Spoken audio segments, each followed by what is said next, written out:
चौधरी जी।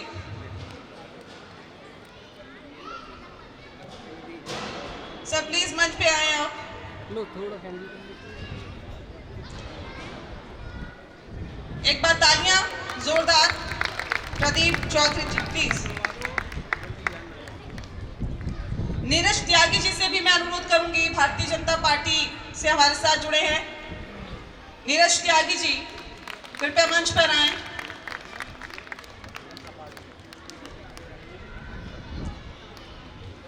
और यहां मैं अनुरोध करूंगी अरविंद चतुर्वेदी जी से, जो RWA महागुण सोसाइटी के मेंबर हैं। सर प्लीज स्टेज पर आए और स्वागत करिए प्रदीप चौधरी जी का और नीरज त्यागी जी का। अरविंद जी तालियां प्लीज। हमारा हम आप सभी से आग्रह है कि प्लीज तालियां बजाते रहिए, हौसला अफजाई करते रहिए। यही लोग हैं जो हमारे बीच में आएंगे, हमारे लिए काम करेंगे। और अब मैं अनुरोध करूंगी अरविंद जी से ही, प्लीज आप नीरज त्यागी जी का भी स्वागत करें। तालियों में मजा नहीं आ रहा, थोड़ा सा तेज।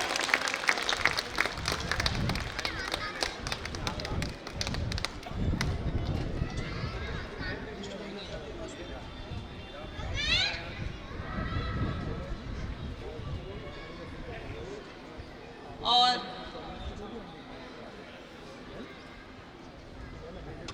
हरीश चंद्र चौहान जी से भी मैं अनुरोध करूंगी, कृपया वो मंच पर आए। हरीश जी।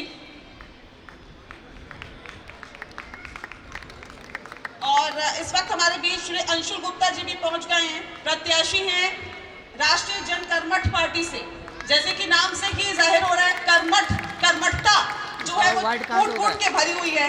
और क्या है इस पार्टी का एजेंडा, ये भी हम जानेंगे। बहुत स्वागत है आपका सर। आइए श्री अंशुल गुप्ता जी, प्लीज अपनी सीट को ग्रहण करें।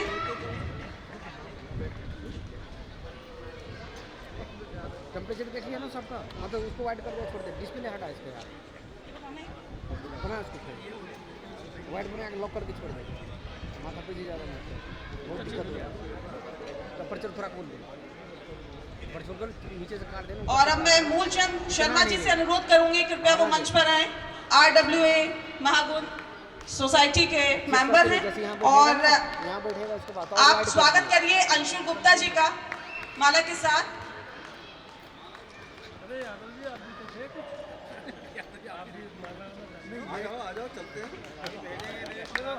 तालियां एक बार प्लीज।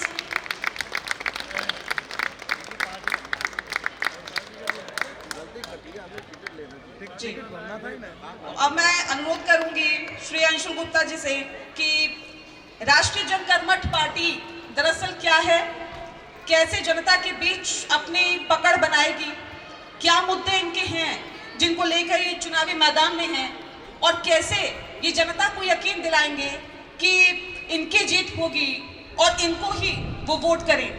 सबसे पहले सर आप उन बातों को रखिए जो आप वाकई जनता तक पहुंचाना चाहते हैं।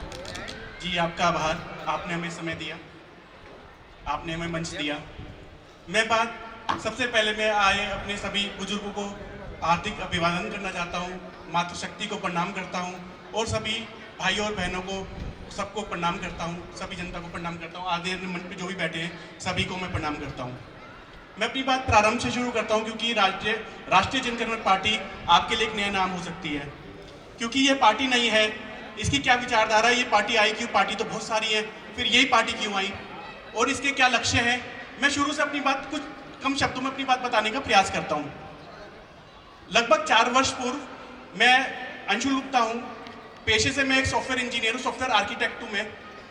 और कहाँ तो software architect white collar job कह सकते हैं जिसे हम, और ये राजनीति की पथरीली जमीन, दोनों का दूर दूर तक कोई संगम नहीं है। परंतु इसके बाद भी मैं इस पद पर आया तो इसके क्या कारण थे, किन बिंदुओं के कारण मुझे इस पद पे आना पड़ा, वो मैं अपनी सारी बात आपके सामने रखना चाहता हूँ। बात करते हैं 4 वर्ष पुरानी। मैं यहीं पर गाजियाबाद में नेहरू नगर का निवासी हूँ।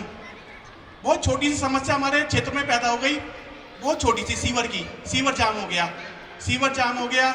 जाम होने के बाद अनेक जगह हमने शिकायत दर्ज करी, परंतु उस पर कोई कार्य नहीं हुआ। कार्य नहीं हुआ तो हम क्षेत्रीय पार्षद जी के पास गए, महापौर जी के पास गए, नगर आयुक्त जी के पास गए, परंतु कहीं कोई कार्य नहीं हुआ। जब हमारे छोटे छोटे बच्चे उस सीवर के पानी में गए तो बहुत कष्ट हुआ और लगभग 1.5 महीना हो गया कंप्लेंट करते करते, कोई असर नहीं हुआ।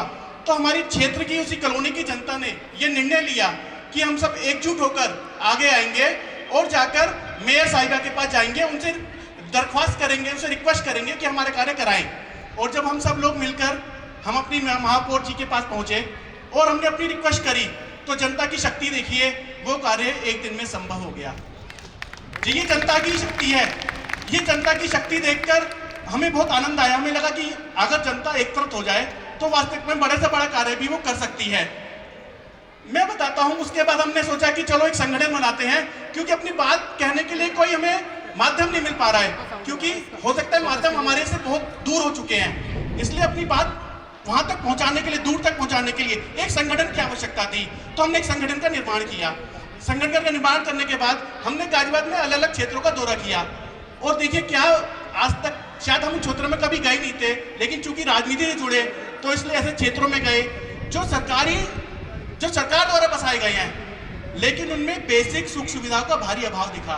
सीवर, जल, पानी, नाली, बेहद बेसिक सुख सुविधाएं, इनका बेहद अभाव दिखा और ये लगा कि ये क्या हमारा वास्तविकता में गाजियाबाद है। देखिए गाजियाबाद, मैं कहता हूं इसके विकास के 2 मॉडल हैं। एक मॉडल जो हम देखते हैं, जो हम अखबारों में देखते हैं, पढ़ते हैं, सुनते हैं, जो विकसित मॉडल है, पर एक मॉडल ऐसा भी है जहां पर स्थानीय सुविधाओं का भारी अभाव है। करेंगे कि आखिर अभाव कहां पर है। बहुत शुक्रिया सर, आपने बहुत विस्तार से अपनी पार्टी के बारे में बताया, उन तमाम मुद्दों के बारे में बताया जो वाकई उठाने बहुत जरूरी है। इस वक्त हमारे साथ प्रदीप चौधरी जी भी हैं, नीरज जी भी हैं और भी खास मेहमान हमारे साथ हैं। प्रदीप जी, मैं आपसे अनुरोध करूंगी कि भारतीय जनता पार्टी, देखिए जिम्मेदारी तो बहुत ज्यादा इनकी, मौजूदा विधायक है और सांसद के लिए प्रत्याशी है और उन्हीं का प्रतिनिधित्व कर रहे हैं हमारे सामने प्रदीप चौधरी जी। उन तमाम मुद्दों का सर जिक्र होगा जो जनता चाहती है कि उसका समाधान हो, वो समस्याएं जिसका समाधान होना बेहद जरूरी है, जो आज तक नहीं हुई, उनका जिक्र यहाँ पर होगा। लेकिन उससे पहले आप जनता से क्या कहना चाहते हैं, कह लीजिए, पूरा मौका है आपके पास।